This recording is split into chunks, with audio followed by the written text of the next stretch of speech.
And Radhe Radhe, हर हर महादेव। तो कैसे हैं आप सब? आई होप आप सब अच्छे होंगे।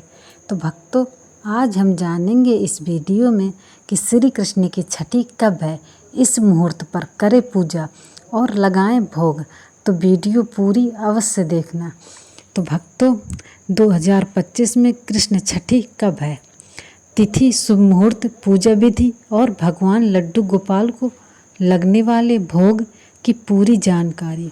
सही विधि से करें पूजा और पाएं मनचाही इच्छा का वरदान। तो भक्तों, हर साल की तरह इस बार भी जन्माष्टमी के पावन पर्व के बाद भगवान श्री कृष्ण की छठी का पर्व धूमधाम से मनाया जाएगा। यह परंपरा सनातन धर्म में उतनी ही महत्वपूर्ण मानी जाती है जितनी किसी सामान्य बच्चे के जन्म के बाद उसकी छठी। यह पर्व हर वर्ष जन्माष्टमी के छठे दिन मनाया जाता है। इस बारे में हम जानते हैं। कृष्ण जन्माष्टमी के बाद छठी हमेशा भाद्रपद मास के कृष्ण पक्ष की त्रयोदशी तिथि को मनाई जाती है, मगर इस बार 21 अगस्त को यानी चतुर्दशी तिथि पर भगवान की छठी मनाई जाएगी। ऐसा इसलिए क्योंकि इस बार 15 अगस्त की रात से ही अष्टमी तिथि लग गई थी।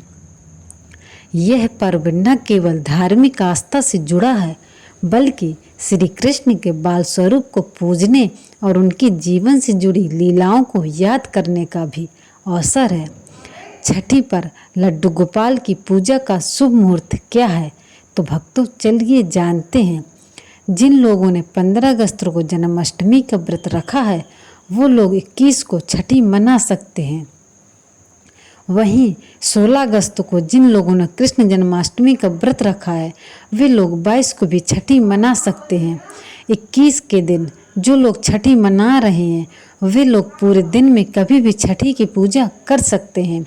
वहीं 22 अगस्त को कृष्ण जी की छठी मनाने वालों के लिए सुबह 11:58 से 12:50 तक अभिजीत मुहूर्त सबसे शुभ रहेगा।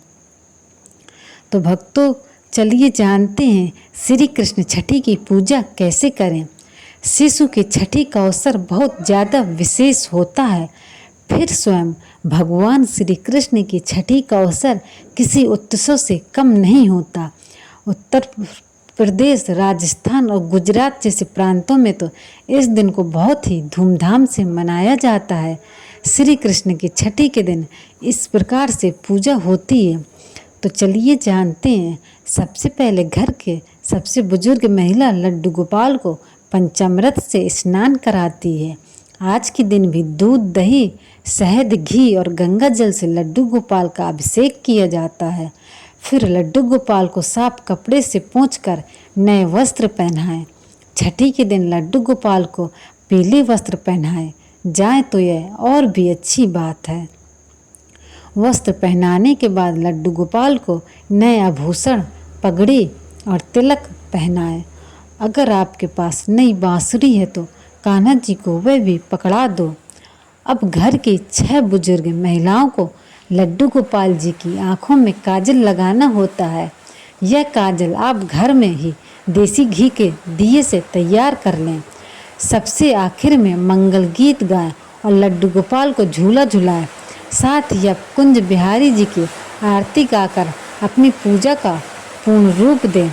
लड्डू गोपाल के छठी पर कब लगाएं भोग? तो भक्तों, छठी के दिन लड्डू गोपाल को खीर, पंचामृत और कढ़ी चावल का भोग लगता है।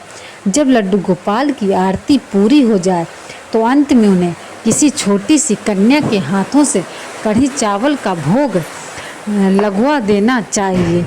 इस भोग के दौरान आप तालियां और घंटी बजाएं। इसके साथ ही मीठा दूध भी आज के दिन भगवान श्री कृष्ण को जरूर अर्पित करें।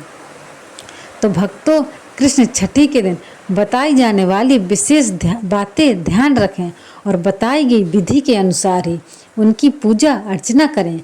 यदि आप विधि से भगवान की छठी मनाएंगे तो वे आपकी मनोकामना भी जल्दी पूरी करेंगे। यह जानकारी आपको कैसी लगी? आप हमें कमेंट करके ज़रूर बताएं कि आपको यह जानकारी कैसी लगी? कहते हैं कि कृष्ण छठी पर व्रत रखा जाता है या नहीं? तो भक्तों, कुछ परिवारों में कृष्ण छठी व्रत भी रखा जाता है, लेकिन यह अनिवार्य नहीं होता है।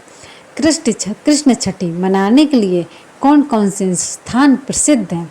वृंदावन, मथुरा और अन्य धार्मिक स्थल जहाँ कृष्ण की पूजा होती है, वहाँ कृष्ण छठी बड़े उत्साह के साथ मनाई जाती है।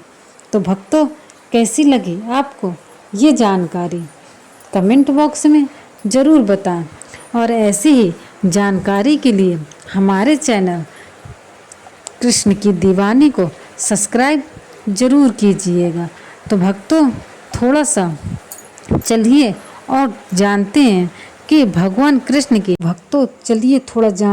भगवान कृष्ण की छठी क्यों मनाई जाती है। तो कहते हैं कि त्रेता युग में जब भगवान राम का जन्म हुआ था, तो उनके जन्म के छठे दिन समारोह मनाया गया था। वही परंपरा आज कलयुग में भी मनाई जाती है। सब्सक्राइब जरूर कीजिएगा।